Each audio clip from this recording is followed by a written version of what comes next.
You play, you do play with John Anderson now.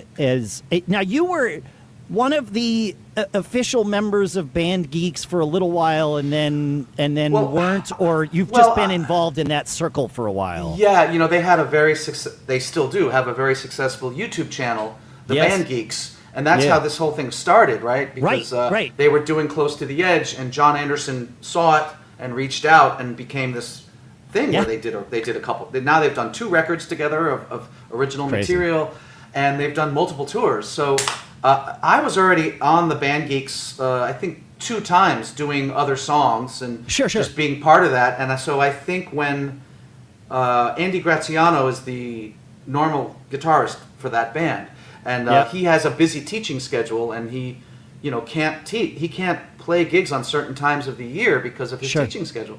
And so they thought of me to fill his place when they needed a sub. So I really am a sub in that band. They call me a member of the Band Geeks. I always say I'm a side geek. That's what I say to them. There you go. Yeah, but they knew that I grew up listening to that music, and that was my question. Is like you get to play this music. Yeah, they knew I would do it justice because I grew up listening to all of that stuff. So it was a pleasure to learn. It was hard. It took me about 3 months of work to really memorize and learn and go deep and figure out exactly how to play these things. Yeah. And it was a labor of love. And we did a whole tour last year, and then I've done a few spot dates subbing in this year. Yeah. Okay, so I probably, because I saw John Anderson with Band Geeks, and timing wise, I think that would have been you, I was a year ago, September, August, or something. Yeah, here in Boston. So they put it was very nice. He put my picture on the poster, so that could make it look like I was official member. That's awesome. But and they're very nice. They do say, "Oh no, you're part of the Band Geeks. You're part of us." Yeah. But it's really the core 5. Yeah.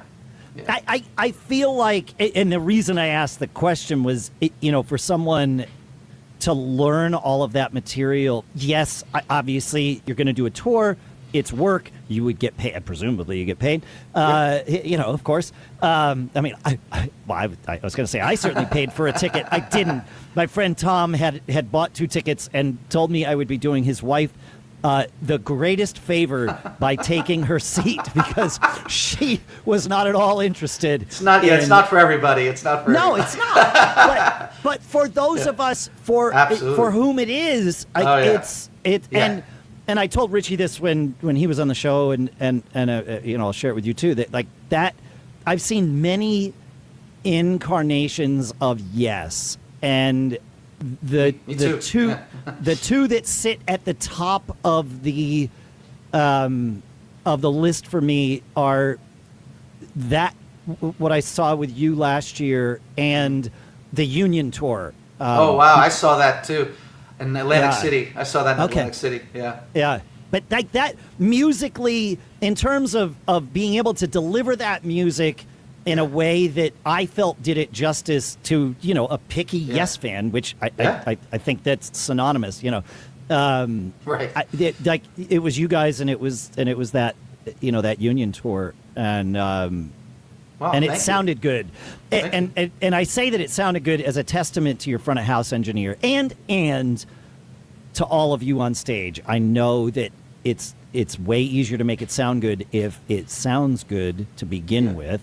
But I saw you at the Orpheum in Boston, which is not a good sounding theater when not done properly. And it sounded, I was a little concerned because that music's intricate, right? And if you lose the intricacies, well, then there's nothing left, And it was perfect. Yeah. So amazing. Yeah. Well, nicely done. But for a gig like that, even though you're being paid, I would think it would have to be a labor of love in order to be able to bring yourself to learn that material to the level that you had to learn it and clearly did learn it. Oh yeah, and even beyond learning it, there was upkeep as well because John only does I think 3 shows a week. So there's days in between. So that's one of his stipulations in doing this. He's like, I can't do back-to-back shows. if we're going to do this, I think if you look at the schedule, you'll see I think it's 3 shows per week, with no shows being adjacent. So for me, that meant actually, because I think when I started the tour, I remember thinking like, oh, I forgot a couple small things because 2 days had passed. So what I started to do is I started running the show every day. If we didn't have a show, I ran it in the morning. I'd go to the gym, I'd come back to my hotel room, I'd run the show.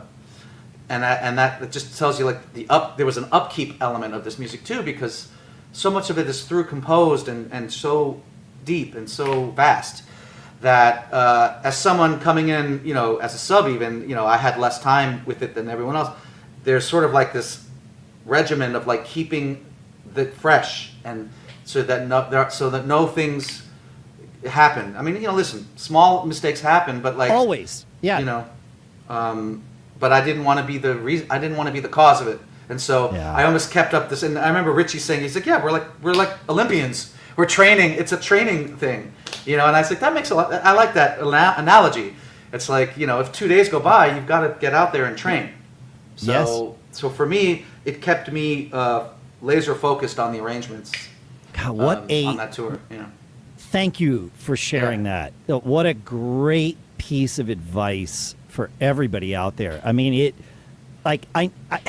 when you say it, it sounds obvious, but I guarantee you, most people listening have never done it.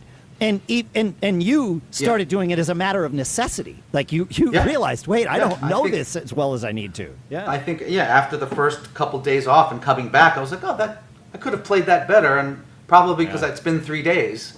So let's remedy that. Let's fix that. Yeah. Yeah. I mean, listen, I started as a classical piano player, at 6 years less, at 4 years old. So I know what practicing is, and the regimen of having to keep that going if you're going to remain playing at a high level.